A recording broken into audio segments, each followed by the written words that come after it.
Sana, welcome once again, boys and girls, grade 5. I want to take you through to your SST lesson.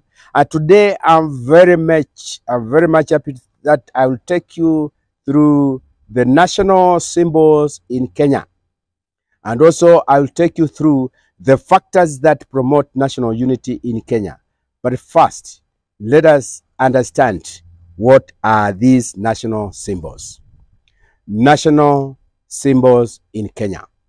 National symbols in Kenya, they are those symbols that bring national unity in Kenya.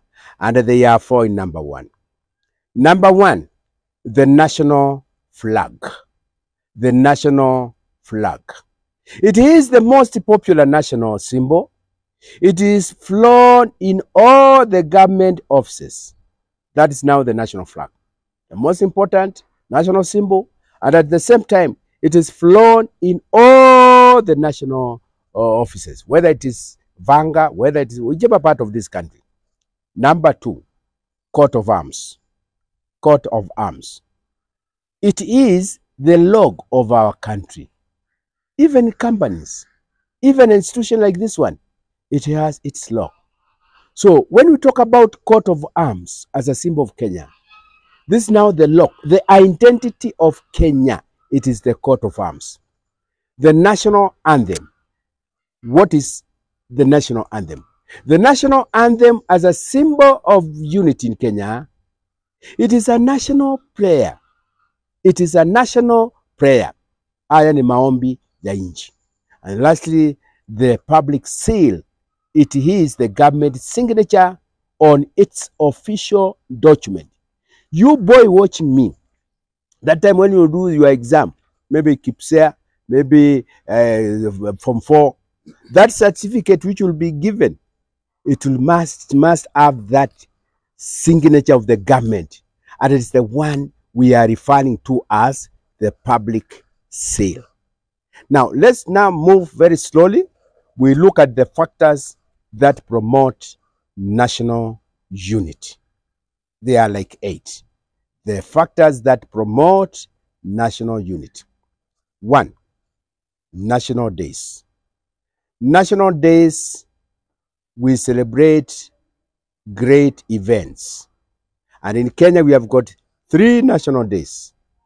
Jamhuri Day, which is celebrated on 12th December. We have Madaraka Day, which is celebrated on 1st June. And then we have Mashujaa Day or Heroes Day, celebrated on 20th of October. Factor number 2, the national symbols. Those ones we have just mentioned. These are the coat of arms, the national flag, the national anthem, and the public seal. Those 4 are the national symbols. They are also factors of promoting national unity. Number 3, factor number 3, national language. Use of Kiswahili here in Kenya brings people together because Kiswahili is our national language.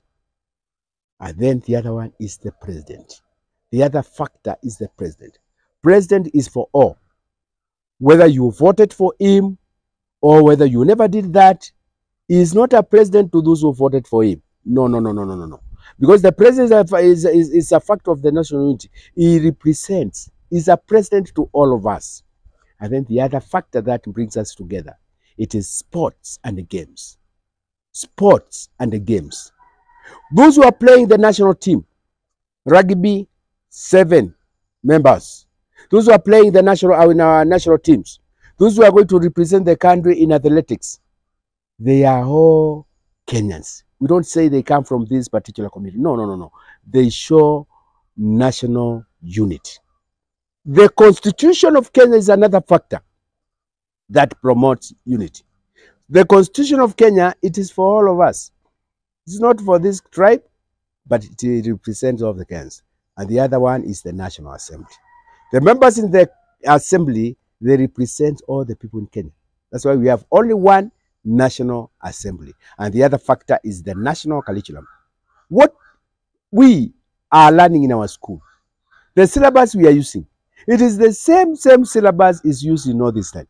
It is the same syllabus used in Central Kenya. It is the same syllabus used in Ukambani. It is the same syllabus used in northern part of Kenya, Kibishi, and the southern part of Kenya, Fanga. So those 8 are the factors that promote national unity. These are national days, national symbols, national language, the president, sports and games, the Constitution of Kenya, the National Assembly, and of course, the national curriculum. Boys and girls, I want you to repeat this video until you get it right. And don't forget to share and subscribe. We want to see this channel, MAFUNZO New Curriculum, growing. And when it grows, we all grow. Thank you.